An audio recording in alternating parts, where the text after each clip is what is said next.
വിഴിഞ്ഞം തുറമുഖ പദ്ധതിയുമായി ബന്ധപ്പെട്ട് ഉയർന്നുകൊണ്ടിരിക്കുന്ന വിവാദങ്ങൾക്ക് ഈ പ്രതിപക്ഷത്തെ വിമർശിച്ചിരിക്കുകയാണ് SNDP യോഗം ജനറൽ സെക്രട്ടറി വെള്ളാപ്പള്ളി നടേശൻ. നടേശൻ പറയുന്നതെന്ന് വെച്ച് കഴിഞ്ഞാൽ യോഗനാഥിലെ എഡിറ്റോറിയലിലാണ് ലേഖനമായിട്ടാണ് ഈ ഒരു പ്രതിഷേധം അറിയിച്ചേക്കുന്നത്. അതായത് പുള്ളി പറയുന്നതെന്ന് പറഞ്ഞാൽ സർക്കാരിനെ പ്രതിരോധത്തിലാക്കി വിഴിഞ്ഞം തുറമുഖത്തെ പ്രതിസന്ധിയിലാക്കാൻ ശ്രമിക്കരുതെന്നും ഓഹരി കൈമാറ്റം എന്ന് പറയുന്നത് ഒരു ബിസിനസ് തർക്കമായി മാത്രം കണ്ടാൽ മതി എന്നാണ് പറഞ്ഞേക്കുന്നത്. ആക്ച്വലി പൊന്നൊരുക്കുന്നിടത്ത് പൂച്ചയ്ക്ക് എന്താ കാര്യം എന്ന് വെള്ളാപ്പള്ളിയോട് തിരിച്ചു ചോദിക്കേണ്ടി വരും. കാരണം വേറൊന്നുമല്ല, വെള്ളാപ്പള്ളി നടേശൻ ഇത്തരം വിഷയങ്ങളിൽ കയറി ഇടപെട്ട് സംസാരിക്കുന്നത് അനുചിതമാണ് എന്ന് പറയും. കാരണം വേറൊന്നുമല്ല, വെള്ളാപ്പള്ളി നടേശൻ നിൽക്കേണ്ട ഒരു സ്ഥാനമുണ്ട്. വെള്ളാപ്പള്ളി നടേശൻ ഈ പറയുന്ന കേരളത്തിൻ്റെ മൊത്തം വിഷയം എടുത്ത് തലയിൽ കയറ്റി വെച്ചുകൊണ്ട് ഞാനാണ് ഇവിടെ കേരളത്തിലെ എല്ലാ രാഷ്ട്രീയക്കാരെയും വിരൽ തുമ്പിലിട്ട് അമ്മാനമാടിക്കൊണ്ടിരിക്കുന്ന ഒരു സമുദായ ആചാര്യൻ എന്ന് പറഞ്ഞിട്ട് നടക്കാൻ പറ്റില്ല. ഇവിടെ ഇത് കേരളമാണെന്നേ. വെള്ളാപ്പള്ളി ഇത്തരം കാര്യങ്ങളിലൊന്നും കയറി അഭിപ്രായം പറയേണ്ട ആവശ്യം എന്താ? പക്ഷേ ഇതിപ്പം കേരളത്തിലെ ജനങ്ങളെ ബാധിക്കുന്ന ഒരു വിഷയം, ഇതൊരു ബിസിനസ് തർക്കം. ഇപ്പം വെള്ളാപ്പള്ളി പറഞ്ഞതിലേക്ക് നമുക്ക് പോവാം. ഈ വെള്ളാപ്പള്ളി പറയുന്നത് ഇതൊരു ബിസിനസ് തർക്കം മാത്രമാണ്. എങ്ങനെ വെള്ളാപ്പള്ളിക്ക് ഇത് പറയാൻ കഴിയുന്നു? യോഗനാഥിൻ്റെ എഡിറ്റോറിയലാണെങ്കിലും എന്തിലാണെങ്കിലും ശരി, എങ്ങനെ വെള്ളാപ്പള്ളിക്ക് ഇത് പറയാൻ കഴിയുന്നു? ഇത് ഒരു അദാനിയും MSCയും തമ്മിലുള്ള വെറും ബിസിനസ് തർക്കമാണോ ഇത്? നമ്മൾ ആലോചിക്കേണ്ടത് കേരളത്തിൻ്റെ ഏറ്റവും സ്വാഭാവികമായ ഒരു പോർട്ടാണ് വിഴിഞ്ഞം പോർട്ട്. കരുണാകരൻ മുഖ്യമന്ത്രിയായിരിക്കുന്ന കാലത്തും EK നായനാർ മുഖ്യമന്ത്രിയായിരിക്കുന്ന കാലഘട്ടത്തിലുമൊക്കെ ഇതുമായി ബന്ധപ്പെട്ട് ചർച്ചകളുണ്ടായി. VS അച്യുതാനന്ദൻ്റെ കാലഘട്ടത്തിലാണ് ഇതുമായി ബന്ധപ്പെട്ടുകൊണ്ട് ടെൻഡർ വിളിക്കുകയും അതിലൊരു കമ്പനി ചൈനീസ് കമ്പനി ആണ് എന്ന് പറഞ്ഞുകൊണ്ട് അന്ന് പ്രതിരോധ വകുപ്പ് മന്ത്രിയായിരുന്ന AK ആന്റണി അത് വെട്ടി. ചൈന ശത്രു രാജ്യമാണ്, അപ്പോൾ ചൈനീസ് കമ്പനിയുമായി ചേർന്ന് നിന്നുകൊണ്ട് നമുക്ക് വിഴിഞ്ഞം പോർട്ട് ഉണ്ടാക്കേണ്ട കാര്യമില്ല എന്ന് പറഞ്ഞുകൊണ്ട് അതിനെ ആദ്യം വെട്ടിയ വ്യക്തിയുടെ പേര് പിന്നെ പ്രതിരോധ വകുപ്പ് മന്ത്രിയായിരുന്ന AK ആന്റണി ആയിരുന്നു VSന്റെ കാലത്ത്. അതിനുശേഷമാണ് അദാനി ഗ്രൂപ്പുമായി പിന്നെ ഉമ്മൻചാണ്ടി കരാറിൽ ഏർപ്പെടുന്നത്. അങ്ങനെയാണ് വിഴിഞ്ഞം പോർട്ട് എന്ന് പറയുന്നൊരു കോൺസെപ്റ്റ് ഉണ്ടാകുന്നത്. ഇത് എങ്ങനെയാണ് ഇതൊരു വെറും ബിസിനസ് തർക്കമായി മാത്രം കാണാൻ കഴിയുന്നതെന്ന് വെള്ളാപ്പള്ളി വ്യക്തമാക്കണം. വെള്ളാപ്പള്ളി അത് പറഞ്ഞേ പറ്റൂ. ഇത് വെറും ബിസിനസ് തർക്കമാണോ? ഇത് കേരളത്തിൽ നിന്നും ഏകദേശം 5000-ലധികം കോടി രൂപ മുടക്കിക്കൊണ്ട് നിർമ്മിക്കുന്ന, കേരളം പണം മുടക്കിക്കൊണ്ട് നിർമ്മിക്കുന്ന ഒരു വലിയ പ്രോജക്റ്റാണ്. ഇതിന് ബിസിനസ്സാണോ ഇവിടെ നടക്കുന്നത്? അല്ല. ഇവിടെ ഏറ്റവും തന്ത്രപ്രാധാന്യമുള്ള ഒരു പ്രദേശം കൂടിയാണ്. ഏതൊരു പോർട്ടും വളരെയധികം നയതന്ത്ര പ്രാധാന്യം കൂടിയുള്ള ഒരു സംഭവമാണ്. അതോടൊപ്പം തന്നെ പ്രതിരോധ സംവിധാനം വരെ അവിടെ കൃത്യമായി പ്രവർത്തിക്കേണ്ട ഒരു സാഹചര്യമുണ്ട്.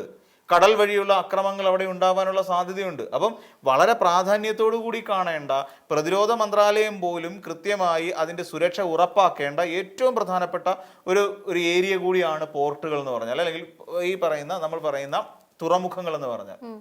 വെറുതെ കപ്പലെടുക്കുന്നു, അവിടെ 3-4 പിന്നെ ഇത് എന്താ പറയുക കണ്ടെയ്നറുകൾ വരുന്നു, അതിലുള്ള സാധനങ്ങൾ ഇവിടുന്ന് കയറ്റുമതി ചെയ്യുന്നു. ഇതൊന്നും മാത്രമല്ല, കയറ്റുമതി ഇറക്കുമതി മാത്രമല്ല.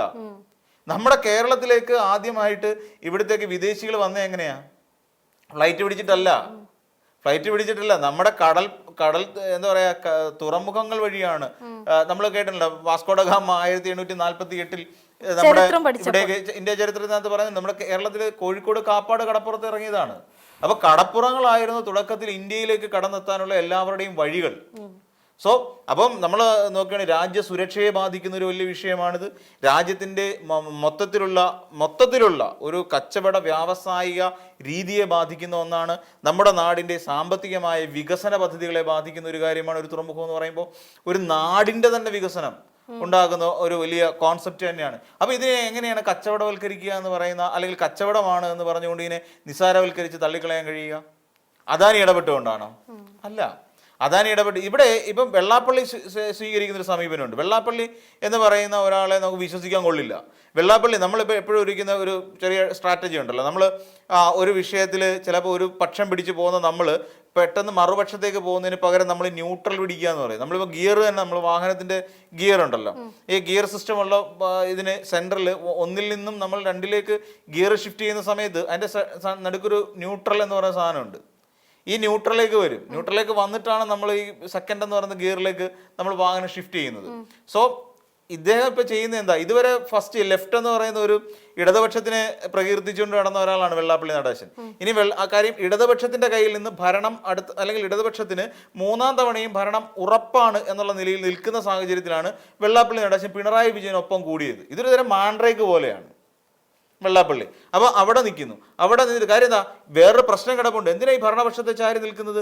മൈക്രോ ഫിനാൻസ് കേസ് കിടക്കുകയാണ്, മൈക്രോ ഫിനാൻസ് തട്ടിപ്പ് കിടക്കുകയാണ്, കെ മഹേഷിന്റെ ആത്മഹത്യയോടെ കിടക്കുകയാണ്.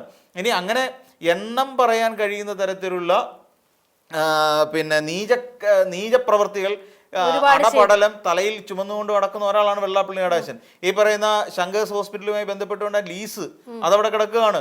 ഈ സുവർണ ജൂബിലി ഫണ്ട് തട്ടിപ്പ് അതും അവിടെ കിടക്കുകയാണ്, എസ്.എൻ. ട്രസ്റ്റിന്റെ. അപ്പൊ ഇങ്ങനെ തുടങ്ങി ഒരുപാട് കള്ളക്കഥകൾ വെള്ളാപ്പള്ളിക്ക് ഒതുക്കാനുണ്ട്. ഈ സാഹചര്യത്തിൽ വെള്ളാപ്പള്ളി ഇനിയിപ്പോൾ ഇടതുപക്ഷത്തെ ചാരി നിൽക്കുന്നുണ്ട്, എന്തോ പ്രയോജനം? സർക്കാരിനെ പ്രതിസന്ധിയിലാക്കിക്കൊണ്ട് വിഴിഞ്ഞത്തെ എങ്ങനെയാണ് തകർക്കാൻ ശ്രമിക്കുന്നത്?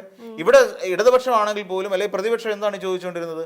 പ്രതിപക്ഷം ചോദിക്കുന്നത് ഈ പറയുന്ന അദാനി ഗ്രൂപ്പിന് ഈ കേരളത്തിൻ്റെ അല്ലെങ്കിൽ നമ്മുടെ സംസ്ഥാന സർക്കാരിൻ്റെ ഉടമസ്ഥതയിലുള്ള, ഇപ്പോഴും ഞാൻ പറയുന്നു സംസ്ഥാന സർക്കാരിൻ്റെ ഉടമസ്ഥതയിലുള്ള വിഴിഞ്ഞ പോർട്ടിൽ നിന്ന് സർക്കാരിൻ്റെ മുൻകൂർ അനുമതിയില്ലാതെ എങ്ങനെ ഇവിടെ കച്ചവടം നടത്താൻ കഴിഞ്ഞു? അദാനി ഗ്രൂപ്പിന് 49% ഓഹരികൾ, അതായത് വെറും 3000 കോടി രൂപ മുടക്കി നിൽക്കുന്ന വിഴിഞ്ഞ അദാനി ഗ്രൂപ്പിന് 13,000 കോടി രൂപ, അതായത് ഒറ്റ കച്ചവടത്തിലൂടെ അദാനി ഗ്രൂപ്പ് 10,000 കോടി രൂപയുടെ ലാഭം ഉണ്ടാക്കി.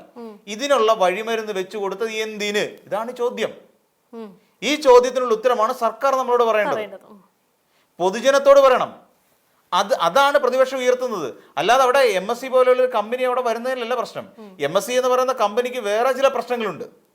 ഇതിനു മുമ്പ് നമ്മൾ സംസാരിച്ചിട്ടുള്ള MSC എന്ന് പറയുന്ന കമ്പനിയെ സംബന്ധിച്ചിടത്തോളം ആ കമ്പനിക്ക് ഏകദേശം 150-ലധികം രാജ്യങ്ങളിൽ ഷിപ്മെന്റ് നടത്തിയിട്ടുള്ള പ്രാവീണ്യമുണ്ട്. 1000-ഓളം വരുന്ന ഷിപ്പുകളാണ് അവർക്കുള്ളത്.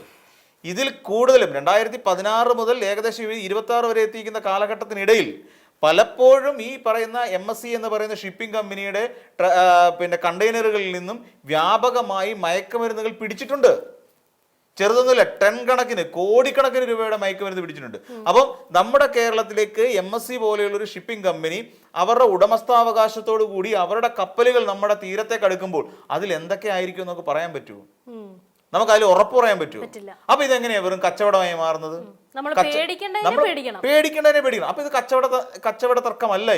ഇത് നമ്മുടെ സംസ്ഥാനത്തിന്റെ താല്പര്യങ്ങളെ ബലികഴിക്കുന്നതാണ്, സംസ്ഥാന താല്പര്യങ്ങൾക്ക് എതിരാണ്, സംസ്ഥാനത്തിന്റെ സുരക്ഷയെ ബാധിക്കുന്ന വിഷയങ്ങളാണ്, നമ്മുടെ സംസ്ഥാനത്തിന്റെ ചെറുപ്പക്കാരെ ബാധിക്കുന്ന ഒരുപാട് വിഷയങ്ങൾ അതിനകത്തുണ്ട്, തൊഴിൽപരമായ വിഷയങ്ങളുണ്ട്. ഇതൊക്കെ ചർച്ച ചെയ്യപ്പെടേണ്ടതല്ലേ? പിന്നെ എന്തിനാണ് വെള്ളാപ്പള്ളിയെ പോലെ ഒരാൾ ഇതിനകത്ത് കയറി അഭിപ്രായം പറയേണ്ട ആവശ്യം? ആരെ പിന്തുണയ്ക്കാൻ വേണ്ടിയിട്ട്? ഇതിൽ നമ്മൾ കാണേണ്ട ഒരു കാര്യം, തൽക്കാലം വെള്ളാപ്പള്ളി എടുത്തിരിക്കുന്ന ഒരു ന്യൂട്രൽ സമീപനമാണ്. LDFിൽ നിന്നും UDFിനെ സപ്പോർട്ട് ചെയ്യാൻ വേണ്ടിയിട്ടുള്ള ഒരു ന്യൂട്രൽ സമീപനമാണ് തൽക്കാലം വെള്ളാപ്പള്ളി നടേശൻ എടുത്തിരിക്കുന്നത്.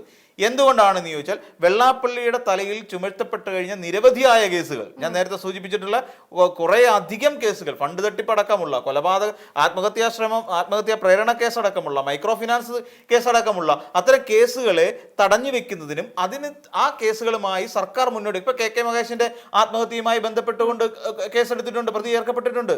അതിന് അന്വേഷണം വീണ്ടും തുടങ്ങാൻ പോവാണ്. അപ്പൊ ഇതിനെയൊക്കെ എങ്ങനെയെങ്കിലും ബ്ലോക്ക് ചെയ്യുക, വെള്ളാപ്പള്ളി ഉദ്ദേശിക്കുന്ന അത്രേ ഉള്ളൂ. ഇതിനെയൊക്കെ ബ്ലോക്ക് ചെയ്ത് വെച്ചുകൊണ്ട് അപ്പൊ ഞാൻ UDFകാരനാണ് എന്ന് പറയുന്ന ഒരു സാധനം അവിടേക്ക് ഇട്ടുകൊടുക്കുകയാണ്. അപ്പൊ അങ്ങനെ ഇട്ടുകൊടുത്തു കഴിയുമ്പോൾ സ്വാഭാവികമായും ആൾക്കാർ ചിന്തിക്കും, അയ്യോ വെള്ളാപ്പള്ളി നടേശൻ എന്തൊരു നല്ല മനുഷ്യനാണ്, നമ്മളെ പ്രതിരോധത്തിലാക്കരുതെന്ന് പ്രതിപക്ഷത്തോട് പറഞ്ഞിരിക്കുന്നു എന്ന് ചിന്തിച്ചുകൊണ്ട് വെള്ളാപ്പള്ളിക്കെതിരായ ലീഗൽ നടപടികളെല്ലാം തടഞ്ഞു വെക്കും എന്ന് പറയുന്ന ഒരു ചിന്താഗതിയാണ് അതിന്റെ പിന്നിലുള്ളത്. അല്ല, വെള്ളാപ്പള്ളി നടേശൻ ഈ കാര്യത്തിൽ അഭിപ്രായം പറയേണ്ട യാതൊരു അവകാശവുമില്ല. വെള്ളാപ്പള്ളി നടേശന്റെ ഒരു 5 നയാ പൈസ അതാ വിഴിഞ്ഞത്ത് കിടപ്പില്ല.